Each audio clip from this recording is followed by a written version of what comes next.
جب سے پاکستان بنا ہے، جو تحریک پاکستان تھی جس میں ہم نے انگریزوں سے آزادی لی تھی، یہ اب اس کے بعد حقیقی آزادی کی تحریک، اتنی بڑی تحریک اب شروع، عوام فیصلہ کرے گی صاف اور شفاف الیکشن سے کہ کس کو اس ملک کی قیادت کرنی چاہیے۔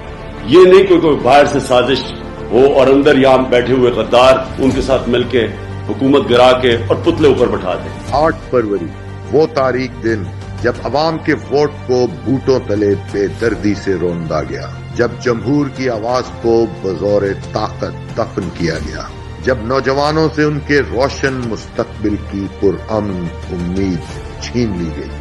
آج وقت ہے غلامی کے اس زندان سے نکلنے کا اور اپنی حقیقی طاقت کے پرامن اظہار کا۔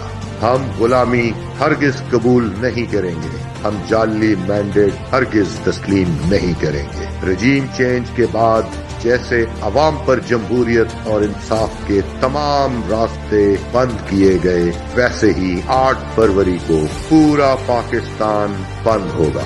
8 فروری 2026 ملک گیر شٹر ڈاؤن ہڑتال۔ ہم وہ ملک چاہتے ہیں جو قائد اعظم نے جس کی جدوجہد کی، ہم وہ ملک چاہتے ہیں جو علامہ اقبال کی خواہش تھی۔ پاکستان زندہ باد۔ بند مطلب بند، ایک دن کے لیے دکان بند، بازار بند، کاروبار بند، سب بند۔ جب سے پاکستان بنا ہے، جو تحریک پاکستان تھی جس میں ہم نے انگریزوں سے آزادی لی تھی، یہ اب اس کے بعد حقیقی آزادی کی تحریک، اتنی بڑی تحریک اب شروع، عوام فیصلہ کرے گی صاف اور شفاف الیکشن سے کہ کس کو اس ملک کی قیادت کرنی چاہیے۔ یہ نہیں کوئی باہر سے سازش ہو اور اندر یہاں بیٹھے ہوئے غدار ان کے ساتھ مل کے حکومت گرا کے اور پتلے اوپر بٹھا دیں۔ 8 فروری وہ تاریخ دن جب عوام کے ووٹ کو بوٹوں تلے بے دردی سے روندا گیا، جب جمہور کی آواز کو بزور طاقت دفن کیا گیا، جب نوجوانوں سے ان کے روشن مستقبل کی پرامن امید چھین لی گئی۔